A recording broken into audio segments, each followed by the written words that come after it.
$2,500 for electricity?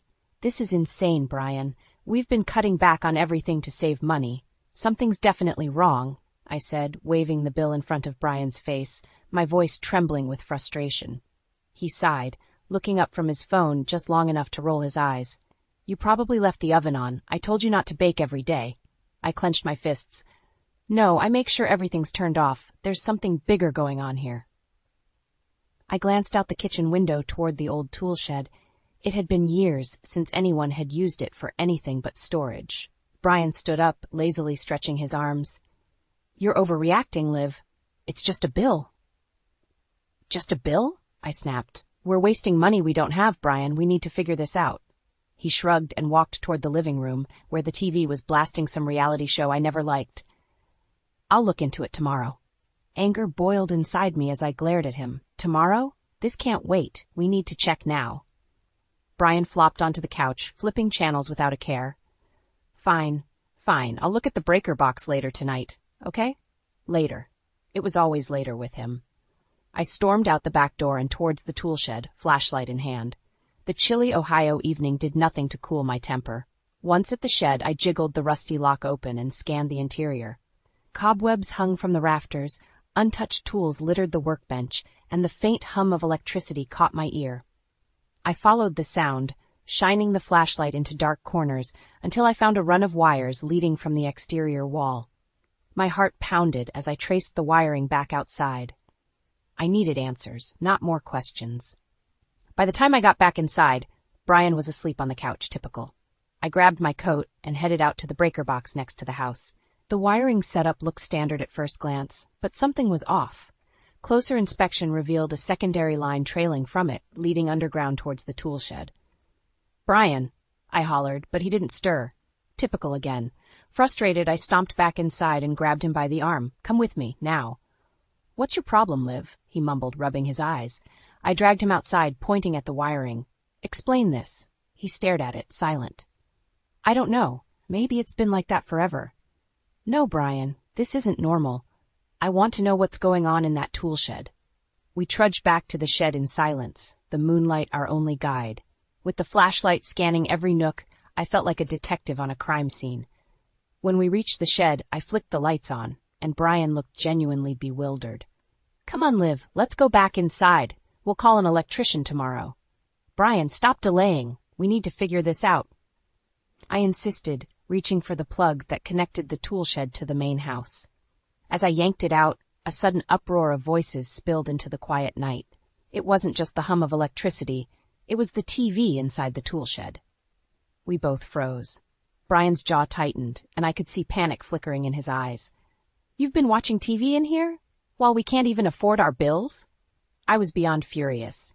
But before Brian could answer, the shed door burst open, and there stood Paula, Brian's mother, her eyes wide with surprise. She marched past us, muttering something about her favorite show. Mom, what are you doing here? Brian asked, bewilderedly. Paula glanced back in a hurry to return to her program. Just catching up on my soaps. What's it to you? As she disappeared back into the shed, Brian avoided my gaze, shuffling his feet in the dirt. Brian, this bill isn't from some oven I left on. It's from your mother hiding out in the shed and watching TV every night. This isn't just carelessness. It's deceit, I said, shaking with anger. For the first time, Brian looked genuinely cornered, and in that moment I knew this was only the beginning. The next morning, the tension in the house was thick enough to cut with a knife. I found Brian in the kitchen, sipping his coffee and staring out the window. His silence was almost worse than the arguments. Brian, we need to talk about this, I said, my voice firm. He looked at me, his eyes tired and distant. What more is there to say, Liv? Mom's been watching TV in the shed. Big deal. I slammed my hand on the counter. It's a huge deal! We're struggling with bills because of this. You knew and didn't say anything. He sighed heavily. I didn't think it was such a problem. She's lonely since Dad passed. I shook my head in disbelief. Lonely or not, this isn't right. We need to discuss how to handle this situation. At that moment, Paula waltzed into the kitchen, her usual brisk self. Good morning, you two. Lovely weather today, isn't it? She said, completely ignoring the tension. I took a deep breath. Paula, we need to talk about the tool shed. Her eyes narrowed slightly. What's there to talk about? I looked at Brian, but he avoided my gaze. The electricity bill is through the roof because you're living in the shed, Paula. We can't afford this. She stiffened, her jaw set. Living in the shed? I'm simply enjoying some peace and quiet. Besides, I have nowhere else to go. Brian cleared his throat. Mom, we were thinking maybe you should move closer. There are a few places nearby we could look at. Paula's eyes widened. What? I can't just up and move. This is my home, too. No, Paula, it's our home. Brian and I took it over after my parents passed. You moving in without asking is affecting us, I said, trying to stay calm. Brian shifted uncomfortably. We need to find a solution, Mom, something that works for all of us. Paula crossed her arms, defiant. Do you expect me to just pack up and leave? Where do you want me to go? A long silence followed. Finally, I spoke. There's a small property down the road. It's close enough so we can help if needed, but gives everyone their space. Paula scoffed. And how am I supposed to afford that? I glanced at Brian, feeling the weight of the situation. We can help you sell your current place, use that money to buy something new nearby. Brian finally looked at his mother. It's the best solution, Mom. You'll have your own place, and Olivia and I can sort out our finances. The room fell silent again. Paula's face flushed with anger, but she didn't argue further. She turned abruptly and left the room, muttering under her breath. Brian and I stood there, the silence heavy between us. This isn't over, Brian. We need proper boundaries here, I said quietly. He nodded, looking deflated. I know, Liv. Let's take it one step at a time. I watched as he walked away, feeling a mixture of relief and dread. This was just the beginning of untangling the mess our lives had become. But for now, it was a step towards reclaiming some control. The days dragged on, and the tension in the house didn't get any better. Brian's work hours grew more erratic, and his late-night absences left me both suspicious and worried. One evening, I found myself pacing the living room, glancing at the clock. It was past midnight when I heard the sound of the bathroom door opening, a sound I'd grown used to but couldn't ignore. I walked up to the bathroom door, noticing the bathroom lights still on and toilet paper running low again. Something wasn't adding up. Curiosity getting the better of me, I stayed by the door, listening. There were strange mutterings inside, almost as if two voices were speaking. I knocked lightly. Brian? No answer came. I opened the door a crack, peeking in, but found nothing unusual. The room was empty. Confusion crept in, making me more determined to figure out what was happening under our roof. The following day, I spoke to Brian about his odd work hours. He was sliding on his jacket, ready to leave. Brian, why are you coming home so late these days? You never used to work these hours. He shrugged, not meeting my eyes. Just lots of projects at work, Liv. You know how it is. You don't even tell me when you're coming back. It's not just about work, is it? I pressed. His face hardened. You're being paranoid, Liv. I've got enough on my plate without you grilling me. Anger and hurt flashed through me. Paranoid? Do you think I haven't noticed the extra toilet paper being used? Someone is here when you're not, Brian. He turned away sharply. You're imagining things. Let's just drop it, okay? Later that night, I waited again, catching the same mysterious use of the bathroom. Determined to get to the bottom of it, I stayed up, pretending to sleep. At 2 a.m. I heard it, the distant, muffled sounds of conversation. Slowly, I crept out of bed and followed the noise towards the tool shed. Outside, a small glow of light peeked through the shed window. I approached quietly, peering in. There was Brian, not working, but lounging with his mother, Paula, both engrossed in a late-night TV show. My heart sank as the pieces started to fit together. The next morning, I confronted Paula as she was making breakfast. Paula, we need to talk about what's going on in the tool shed at night. She looked at me, feigning innocence. What do you mean, dear? You and Brian. You spend late nights in there watching TV while he's supposed to be working. Our bills are soaring because of it, I said, my voice shaking with anger. Paula's eyes flashed with defiance. So what if we watch TV together? Brian needs a break from you constantly nagging him. Taken aback, I narrowed my eyes. This isn't just about TV, Paula. It's about you two lying and sneaking around. She smirked, leaning closer. Maybe if you weren't so uptight, Olivia, Brian wouldn't need an escape. I stood my ground, feeling the fire ignite within me. This stops now. No more using the tool shed. No more secrets. We can't keep doing this. Paula's expression changed, turning cold. "We'll see about that," she said quietly, but it was enough to know this fight was far from over. The reality of Brian's betrayal and Paula's influence bore down on me. I wasn't paranoid. I was in the middle of a deceitful game, and now I was determined to take control. The next morning, I sat at the kitchen table with the dreaded electricity bill in front of me. My hands shook as I dialed the number for the power company. After a few minutes of back and forth, I managed to schedule an inspection for the following day. When the inspector arrived, he was a middle-aged man with a kind face. "Ma'am, I'm here to check on the high electricity usage you've reported," he said, tipping his hat. "Thank you for coming. I really appreciate it. I have no idea what's causing this," I replied, showing him the way to the toolshed. The inspector took out his tools and began examining the outside wall. After a few minutes, he frowned. "There's definitely something odd here. This wiring looks like it's been tampered with." My heart pounded. "What do you mean?" He pointed to a section of the wall where wires ran towards the toolshed. "These wires aren't standard. It looks like something's drawing a lot of power from your main supply." I watched as he continued his inspection, shining a flashlight into the dimly lit interior of the shed. "There's definitely some unusual activity here," he confirmed. I felt a surge of anger and frustration. "Can you help me disconnect it?" "Of course, ma'am, I'll get this taken care of right away," he responded, rolling up his sleeves. Within an hour, the unauthorized wiring was removed, and the shed fell silent, finally disconnected from our power. I thanked the inspector, who reassured me that the situation would be rectified in our next bill cycle. That evening, Brian came home looking annoyed. "Why's the shed dark, Liv?" he asked, tossing his keys on the counter. I crossed my arms, staring him down. "Because I had the power disconnected. The inspector found suspicious wiring." His eyes flashed with anger. "You did what? You had no right."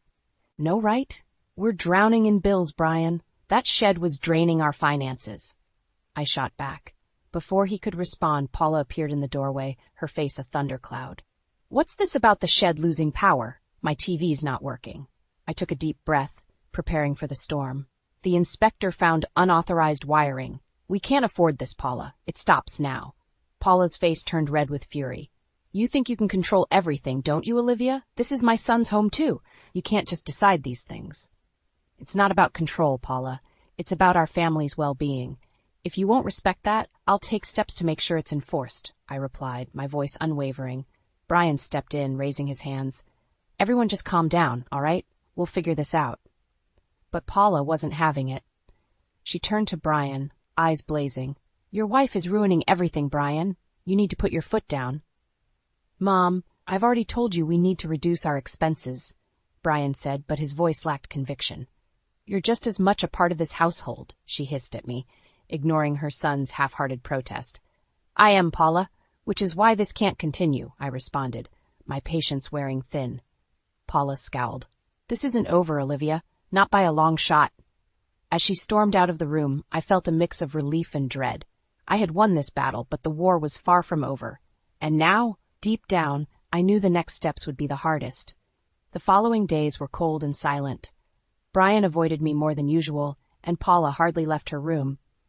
In the evening, I decided enough was enough. I marched into the living room where Brian was mindlessly flipping channels. "Brian, we need to talk. Now," I said, standing in front of the TV. He sighed and turned off the TV. "All right, what is it?" "We can't keep living like this under a cloud of deceit and stress. We need to address the toolshed situation once and for all." "Come with me," I demanded, leading him outside. As we stepped into the chilly night, Brian followed reluctantly. I led him to the toolshed and opened the door. "Look at this, Brian. Look at what you've turned our home into." Brian stood at the entrance, his face shadowed. "I don't see the big deal, Liv. It's just a shed." "Just a shed? This just a shed has cost us thousands of dollars and driven a wedge between us," I barked, barely containing my frustration. Suddenly, I heard the sound of footsteps rushing toward us. Paula, her face twisted in anger, appeared in the doorway. "What are you two doing here?" Without waiting for Brian to answer, I turned to her. "Paula, we've had enough of this secrecy. I know you're using the shed every night. You need to explain yourself." Paula's eyes blazed. "You think you're so righteous, Olivia. You don't know the half of it." Brian stepped back, looking trapped between us. Mom, just tell her the truth. Paula sneered. Fine. I've been staying in the shed because Brian promised me I could. He knew how much I missed my own space after your father's death, Olivia. I turned to Brian, my voice ice cold. Is this true, Brian? You knew about this from the start? He hesitated before nodding. I didn't think it'd become such an issue. I felt a surge of betrayal. We've been drowning in bills while you two play house out here. This isn't just about space, Paula. It's about respect, decency, and honesty. Paula took a step closer, her voice low and menacing. Don't preach to me about honesty, Olivia. You've always tried to control everything, making Brian's life a living hell. I'm the one who keeps him sane. My anger flared. Sane? Lies and deceit are what you consider sanity? Without warning, Paula grabbed the unplugged power cord and shoved it toward me. You want honesty? How about you admit you've been driving a wedge between my son and me ever since we moved in?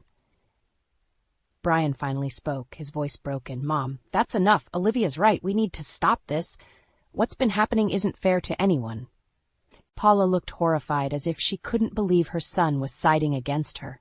How dare you, Brian? After everything I've sacrificed for you? Without even looking back, I turned and walked out of the shed. Their voices faded as my feet hit the gravel pathway back to the house. I stormed inside and collapsed on the couch, trembling with the weight of everything. Minutes later, Brian entered, his face pale. Liv, I'm sorry.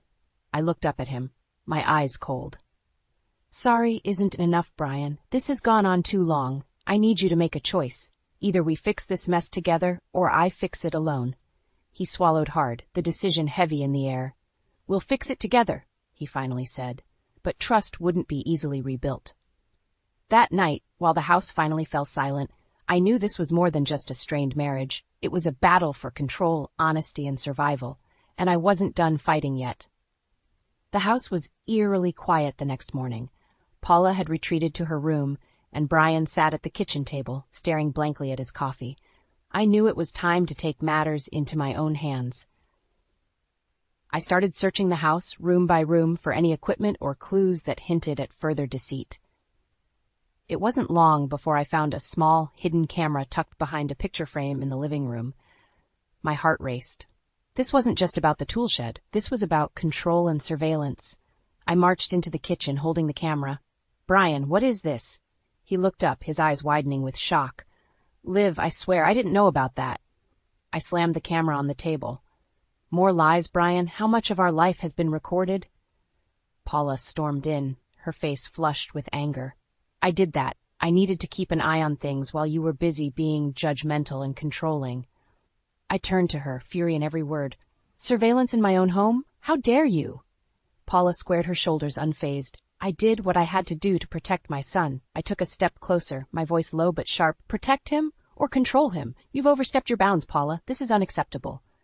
Brian stood up, trying to mediate. Mom, this has gone too far. Olivia's right. You can't spy on us. Paula looked at Brian, betrayal in her eyes. After everything, you're turning against me? Brian's voice wavered.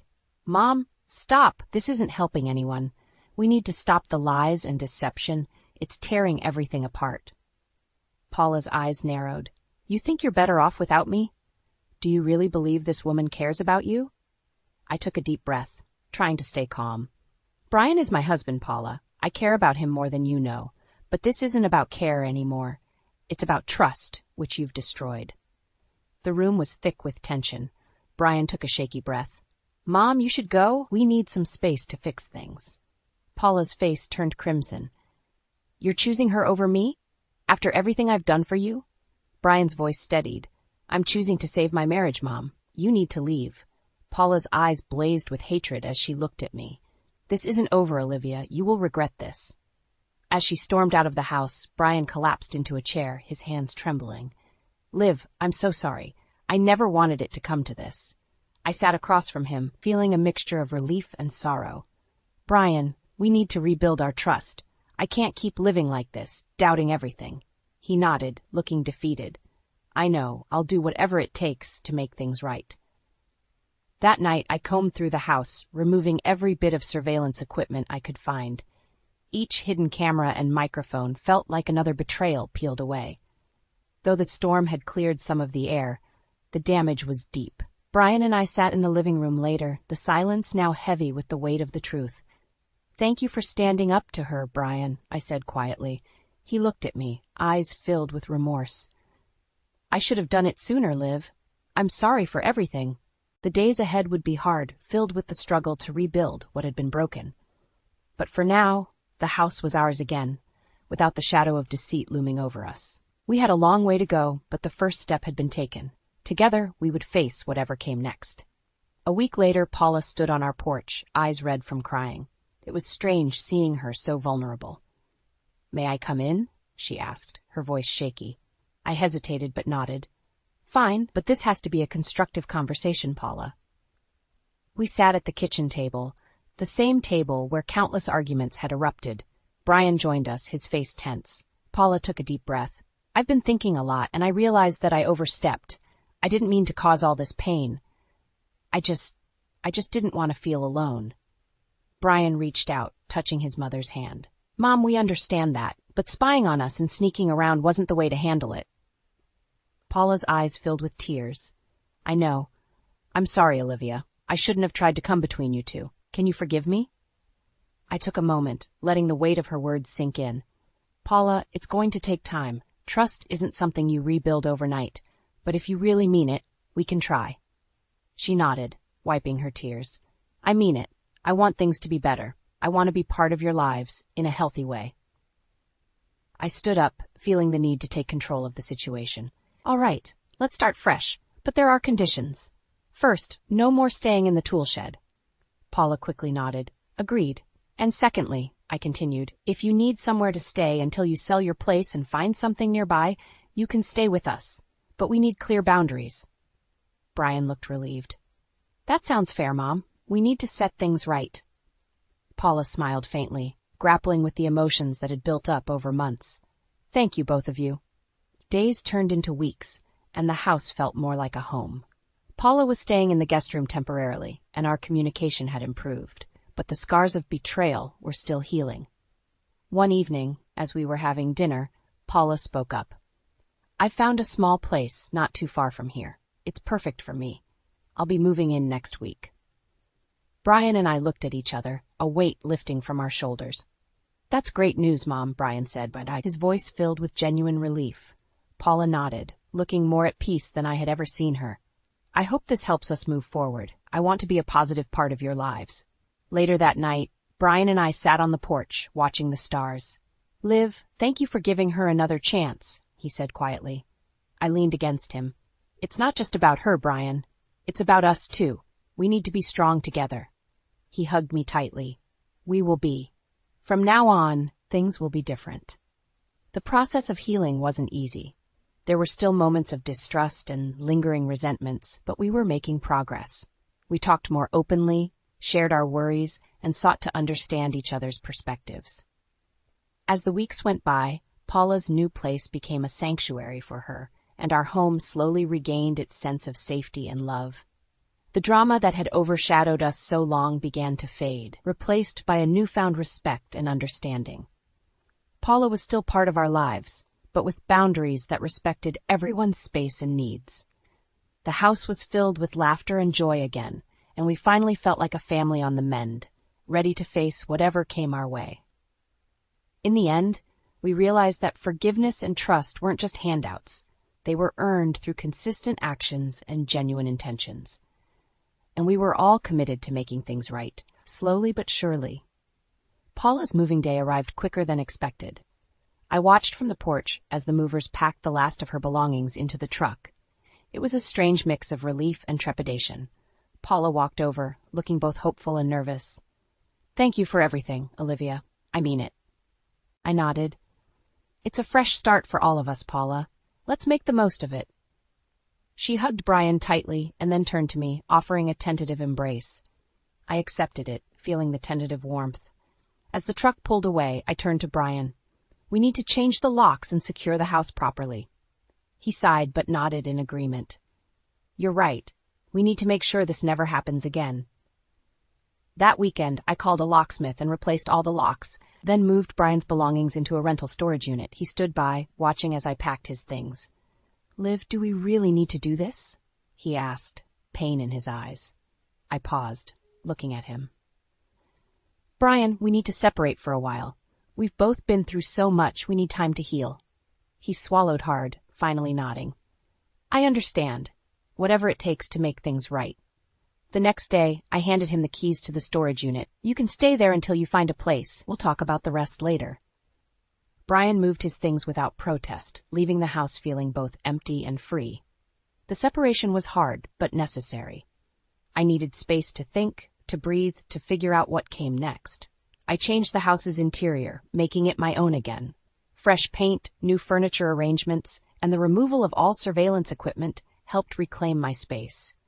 It felt like an act of defiance and liberation. A week later, I filed for divorce, demanding alimony. When I handed Brian the papers, he looked broken, yet resigned. I didn't want it to come to this, Liv, he whispered. Neither did I replied, my voice steady, but we need to move forward separately.